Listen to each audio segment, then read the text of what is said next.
नमस्कार दोस्तों, जय श्री कृष्णा, राधे राधे। माघ मास महात्म्य का 27वां अध्याय शुरू करते हैं।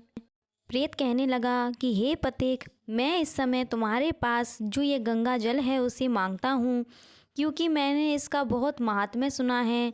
मैंने इस पर्वत पर गंगा जल का बड़ा अद्भुत आश्चर्य देखा था, इसीलिए यह जल मांगता हूँ। मैं प्रेत योनि में बड़ा दुखी हो गया हूँ। एक ब्राह्मण को यज्ञ कराकर ब्रह्म राक्षस हो गया। वह हमारे साथ 8 वर्ष तक रहा। उसके पुत्र ने उसकी अस्थियों को इकट्ठा करके गंगा में कनखल स्थान पर गिरवा दिया।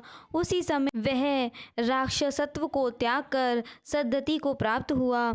मैंने स्वयं देखा है, इसलिए मैं तुमसे प्रार्थना करता हूँ कि मेरे पिछले जन्म में तीर्थ स्थानों में बड़े बड़े दान लिए थे और उनका प्रायश्चित नहीं किया था। इसी से मैं हजारों वर्ष तक प्रेत योनि में, जिसमें अन्न और जल का मिलना अति दुर्लभ है, वहीं दुख पा रहा हूँ।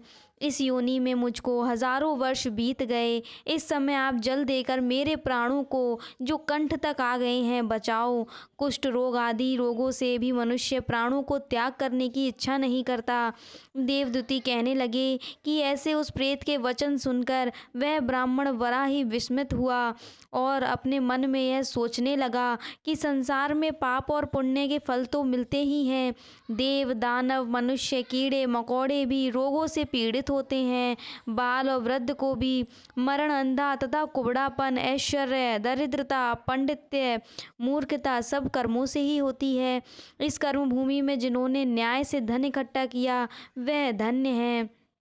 यह सुनकर प्रेत गदगद वाणी में बोला कि हे पथिक, मैं जानता हूँ कि आप सर्वज्ञ हैं। आप मुझको जीवन का आधार जल इस प्रकार दो जैसे मैं मेघ चातक को देता है। तब पथिक कहने लगा कि हे प्रेत, मेरे माता पिता भृगु क्षेत्र में बैठे हैं, मैं उन्हीं के लिए जल लाया हूँ। अब बीच में तुमने गंगा के संगम का जल मांग लिया। अब मैं इसी धर्म संदेह में पड़ गया कि क्या कांड वस्तु में यज्ञों को इतना नहीं माना जाता जितना प्राण रक्षा को मानता हूँ। इसीलिए प्रेत को जल देकर तृप्त करके माता पिता के लिए फिर जल लाऊंगा। लोमश जी कहने लगे कि इस प्रकार उस पथिक ने गंगा यमुना के संगम का जल उस प्रेत को दे दिया।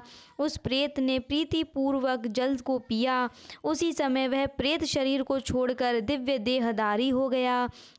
केरल कहने लगा कि बिंदु मात्र गंगा जल से वह प्रेत मुक्त हो गया।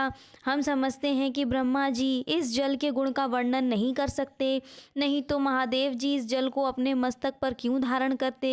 इस संसार में जो मनुष्य काया, वाचा और मनसा से पापों से रंग गए हैं, वह गंगा जल में बिना डुबकी के नहीं घुलते। गंगा जल के सेवन से मुक्ति सदा ही सम्मुख खड़ी रहती है। जिसके जल को स्पर्श करते ही प्रेत अपने प्रेतत्व को छोड़कर मुक्ति को प्राप्त होते हैं। जो गंगा स्नान करता है वह वैष्णव पद को प्राप्त होता है। यदि संबंधी लोग गंगा जल से तर्पण करें तो नरक में रहने वाले पितर लोग स्वर्ग में चले जाते हैं और स्वर्ग में रहते हुए ब्रह्मत्व को प्राप्त होते हैं। गंगा जल के समान और कोई मुक्ति का साधन नहीं। वह प्रेत वहाँ से चला गया और 1 मास में जब माघ मास आया तो उसने सुने हुए प्रयाग महात्म्य के अनुसार गंगा यमुना के संगम पर स्नान करके अपने पिशाच शरीर को धारण कर भक्ति पूर्वक नारायण की स्तुति करता हुआ वह द्रविड़ देश का राजा गंधर्वों से सेवित उत्तम विमान पर बैठकर इंद्रपुरी को गया। सो हे द्विज, यह इतिहास पापों का जल्दी ही नाश करता है। इसमें धर्म का ज्ञान होता है। यह पुण्य, यश तथा कीर्ति को बढ़ाने वाला है, ज्ञान तथा मोक्ष को देने वाला है। तुम भी सद्गति से पाने के लिए प्रयाग चलो। वहाँ पर हम ऐसा स्नान करें जो देवताओं को दुर्लभ होता है।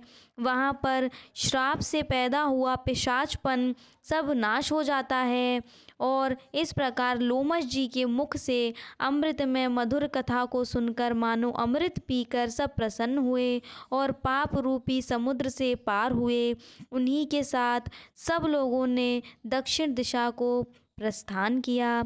इसी के साथ हमारा कथा अध्याय समाप्त होता है। अगर आपको हमारी वीडियो अच्छी लगे तो लाइक और कमेंट ज़रूर करें और हमारे चैनल को सब्सक्राइब करें।